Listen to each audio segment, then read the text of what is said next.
Welcome to EPG Pathshala. I am Kunal Chattopadhyay, Professor of Comparative Literature, Jadavpur University. We are doing reading new literatures in English, and this module is on digital humanities and new literature, archiving and digitization, and our objectives in this module are to understand initially by defining digital humanities, to examine how the term originated, to look at the relationship between globalization and digital humanities, what is included and what is excluded when we use the term, archiving, and how archiving in digital humanities or DH differs from the archivist's classical notions of archiving, the problems posed by digital technology to archiving, and very introductory discussions on metadata, visualization and data mining. When we talk about definitions, we need to begin with the reality that by now computers have been part of our lives for decades, even in India, where since the late 1980s they have come in a big way. The era when people would argue that we need to campaign to stop computers because people will lose jobs, etc., is long in the past. And in this last 40-50 years, digital humanities has accumulated a robust professional apparatus. The reason why it's connected more closely to English is the international dominance of English as the standard language of the internet. An annual international conference named Digital Humanities has been hosted for many years by the Alliance of Digital Humanities Organizations. Blackwell had a companion to digital humanities many years back, and now recently Wiley-Blackwell has brought out its new companion to digital humanities. And the University of Chicago, University of Illinois Press has a book series titled Topics in the Digital Humanities. There are refereed journals for the field, and in India, Jadavpur University launched a course on digital humanities under the Project Equal. Across the world, there are 100 digital humanities centers and institutes. Clearly, it's arrived. Now, this still doesn't really define it clearly enough. So what is it?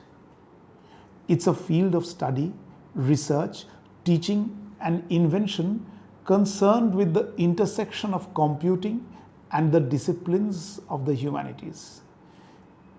It is methodological by nature and interdisciplinary in scope. Formally, when we are talking about humanities, we are not talking English, we are talking about a range of disciplines which come from the Renaissance concept of the Studia Humanitatis. And of course, that in turn intersects with computers and computing. Now, what we need to stress is that it's not something that has emerged simply out of a conscious decision of one or a group of people to create some new interdisciplinary field. Our present day experience of the humanities, whether we are talking of literature, films, music, are all profoundly impacted by the digital technologies. It's not a matter of personal choice, whether we are more comfortable with printed books or magazines or online texts. Of a library and think of JSTOR, and it's as if somebody prefers going to a physical library, browsing the journals, somebody else prefers to search Access and Search, JSTOR or Project Muse. It's much more than that. If you think of a book printed in India in the 1960s, it was first either handwritten or typed by the author or her typist, then composed either by hand composing or by linotype, and then printed and bound. Now, before the first hard copy is placed on the shelves, the book has in all likelihood been composed, usually by the author, occasionally in case of authors of an earlier generation, even today, by a paid typist in a computer. It's then turned from Word into the required software by the publisher or the printer, and the images and diagrams are enhanced. Now, this preliminary explanation could be refined quantitatively using some of the tools developed by Digital Humanities itself, such as using tools to mine the proceedings from the annual Digital Humanities conferences and develop lists of topic frequencies or co-locate key terms or visualize the paper's citation networks. Alternately, we can use qualitative methods, examining sets of projects from different digital humanities institutions or centers. Its connection with literature has now been asserted and institutionalized for some time. At the 2009 MLA convention at Philadelphia, there was a major subfield on digital humanities. So, we can say digital humanities is not a field where the relationship between humanities and technologies are defined once and for all and fixed absolutely. It's still fluid. And if we look at the origins of the name, we see the sources from which these come. The name digital humanities come about through two events occurring close together in time. One was the plan for the publication of Blackwell's original companion to digital humanities, initially proposed as a companion to humanities computing. By using digital rather than digitized, the stress was sought to be moved away from mere digitization. The other incident was the attempt to form an alliance for digital humanities organizations by merging the Association for Computers in the Humanities and the Association for Literary and Linguistic Computing. Finally, in 2008, the US federal funding was earmarked for digital humanities, putting a seal of official governmental approval to the term. At the 2009 MLA convention, digital humanities was present in two ways: a number of panels on different aspects of digital humanities and the extensive presence of Twitter, a digital technique which relies on sending messages using exactly 140 characters, not words but just characters. Amanda French ran the numbers and concluded that around 48% of attendees at the Digital Humanities 2009 conference were tweeting the sessions. By contrast, only 3% of MLA convention attendees tweeted. But according to French's data, out of about 7,800 attendees at the MLA convention, the 256 who tweeted, of them, the majority were people already associated with digital humanities through their existing networks of followers. Jennifer Howard, a veteran journalist of the Chronicle of Higher Education, noted the centrality of Twitter to the DH crowd and its impact on scholarly communication, going so far as to include people's Twitter identities in her roundup of major stories from the convention. What we next need to consider is the relationship between globalization and the widespread acceptance of digital humanities. Digital humanities has seen a rise due to the neoliberal economic turn and its impact on the public universities. As state funding erodes, tuition and other fees and educational costs rise, endowments and private financial aid to public educational institutions also come down, and as full-time faculty are increasingly replaced by differentially waged staff, often part-timers or guest faculty or other names in other countries like adjuncts, what happens is students, research scholars, younger and sometimes also older faculty have come together to use digital humanities as a conscious tool. So what is it? What is DH and what is it doing in literature departments? The second part is easier to answer. First, after numerals, text is the easiest thing to manipulate. There is a long tradition of text-based data processing that was within the capabilities of even some of the earliest computer systems, and that has for decades fed research in fields like stylistics, linguistics, and author attribution studies. Second, there is a long connection between computers and composition. Third, there was a convergence between a discussion on editorial methods in the 1980s and another on a discussion to implement electronic archives and editions. Fourth, around the same time, there began a discussion on hypertext and other forms of electronic literature.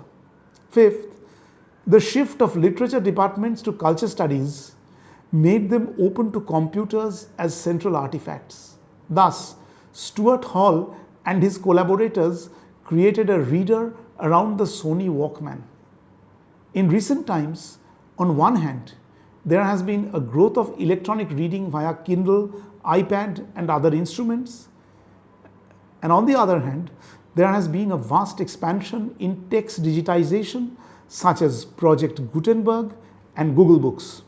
So, digital humanities and their archiving and digitization of the new literature have also been connected to new property regimes coming in the wake of the foundation of the World Trade Organization and the kind of impact the notion of intellectual property has had on scholars and their labor.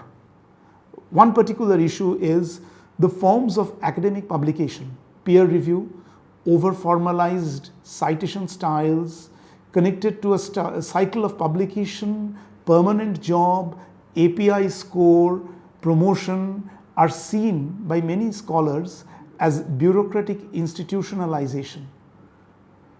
These in turn assist a set of privileged periodicals and publishing houses to control digitization in ways that many academics dislike.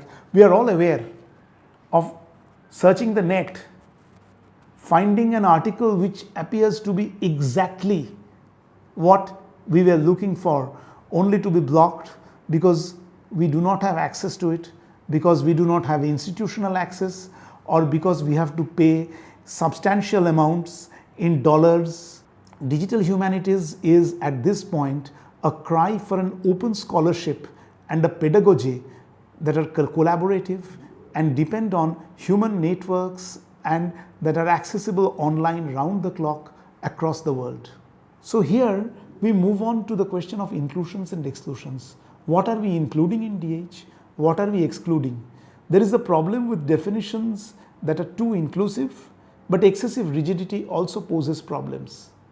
Are we suggesting that DH is little more than old words using new tools when we are talking about Google Books or Project Gutenberg and so on?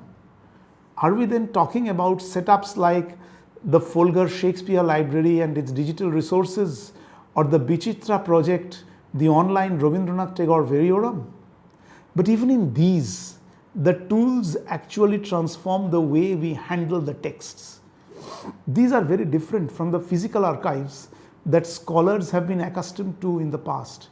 As Derrida explains, I quote him, "The technical structure of the archiving archive also determines the structure of the archivable content, even in its very coming into existence and in its relationship to the future." End of quotation. Others argue that digital tools enable the generation of new literary forms. For example, there is the rise of interactive fiction. It could be argued that 19th century novelists writing serial novels in journals also had an interactive mode. One can think of both Charles Dickens and Bankim Chandra Chattopadhyay. But interactive fiction, or IF, is somewhat different. It is software simulating environments where players used text commands to control characters and influence the environment. Awareness of IF enables authors like Shomit Basu in his Game World trilogy to develop a plot where players and characters become aware of each other. Stephen Ramsey in a 2011 presentation asks, does being in DH mean knowing how to code or not? Does it have to be about text? He answers, based on actual situations, that the response varies from university to university. But the core issue is no discipline can survive without actively engage with disciplinary concerns. Stressing the discipline is therefore about building things. So he wants to include people who theorize about building, people who design so that others might build, those who supervise building, where he ignores the issue of coding, since many people build without knowing programming, and including people seeking to rebuild the broken down system of scholarly publishing, but he wanted to exclude all who were not engaged in building. At this point, we need to move on to archiving, because digital archives have come to stay, and yet digital archives seem to mean something very different from what archivists have meant for the past several hundred years. In the physical world, we make a distinction between libraries and archives. The library is a repository of books and periodicals, whereas the archives keep documents, photographs, ephemera. When we think of digital archives, there can be somewhat of a shift. Late in the 20th century, the National Library, Calcutta, decided that early books, that is books printed in the 19th century, were becoming too damaged and their digitization was desirable. Thus, in the process of digitization, archives and libraries can be somewhat blurred. Digital archives are much favored as they seem to hold out a series of advantages. First, the physical paper might be damaged, as we have seen just now. Digitizing appears to give it greater longevity. Second, copying by whatever means of physical documents, photocopy, photograph, eventually leads to a certain loss of quality. Digitization makes it possible to copy and recopy without any such loss of quality. But digitizing a mass of material does not complete the process of creating the archive. How does an archivist look at a massive archive consisting of thousands of digital objects and create an attractive digital library or archive useful for the non-specialists? It is possible that the domination of literature is a major factor in this shift. As we noted, humanities comes from the term studia humanitatis. That included the study of grammar, poetics, rhetoric, history, and moral philosophy. Turned into modern disciplines, however, digital humanities and its archives all too often focus on literary studies rather than philosophy, history, or political science. Political science and history in particular are disciplines that extensively use archives proper, at least for the last 2 centuries. And archivists are definitely not expected to take part in selection activities, retaining some and rejecting other material as part of the creation of the archives.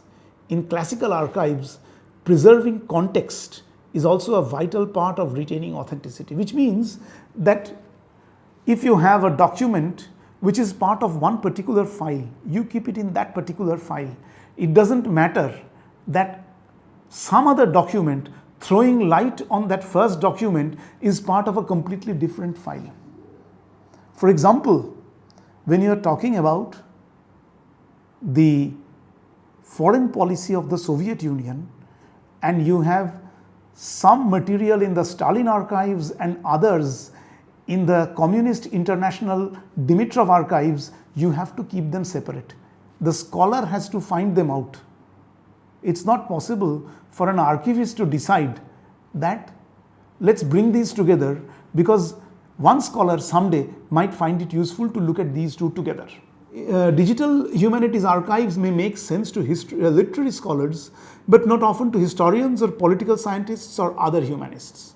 The DH response could be 1. Orature, which is sometimes misleadingly called oral literature, has to be preserved, and this involves selection because it's based on fieldwork. 2.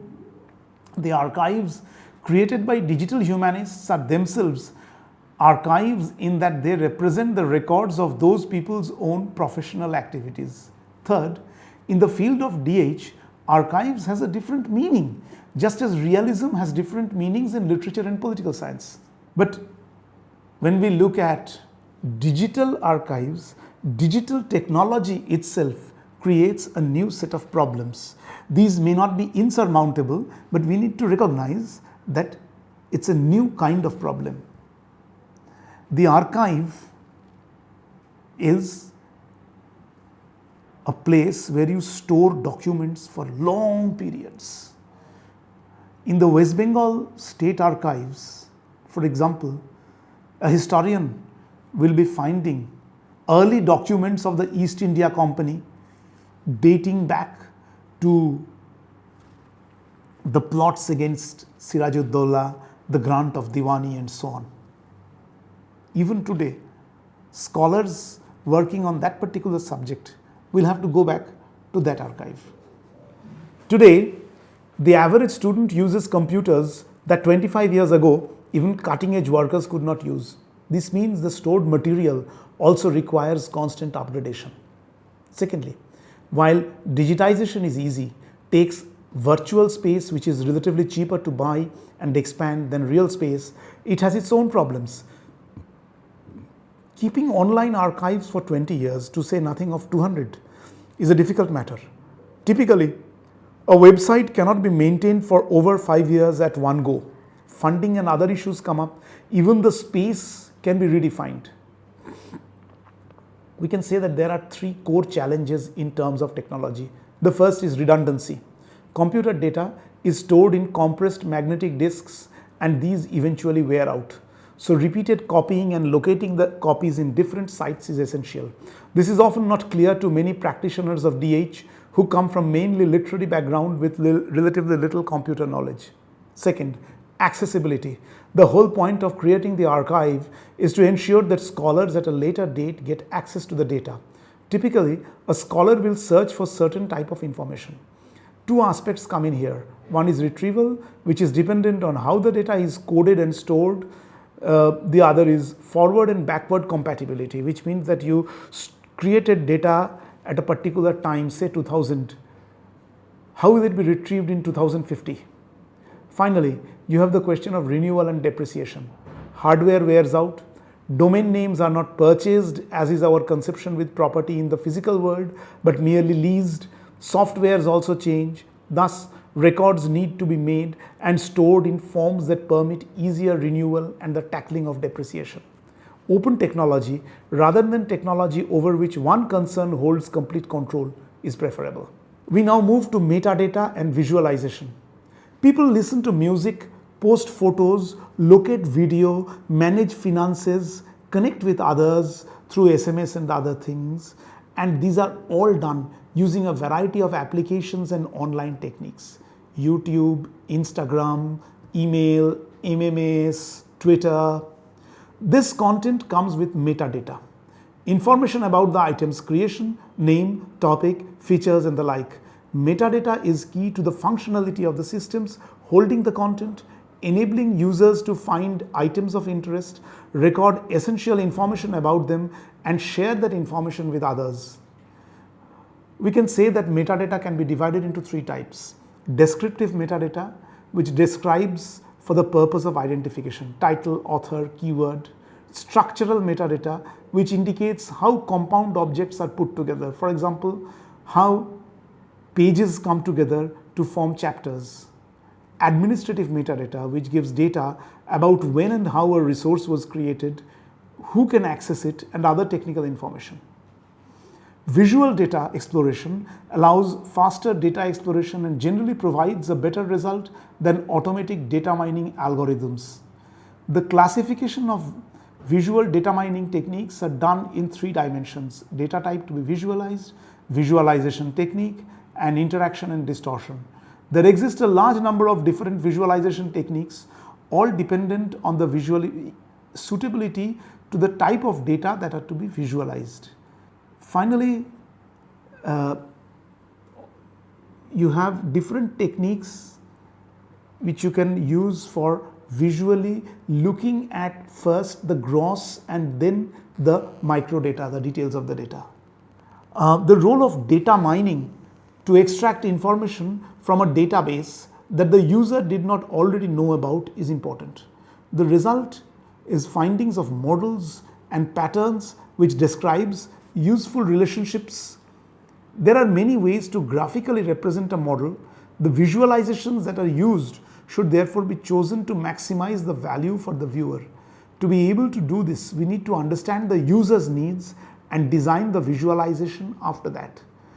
This is where the literary scholar and the computer activist need to come together, either 2 persons working in collaboration or traditional literary departments redesigning themselves to train students into learning about these activities as well.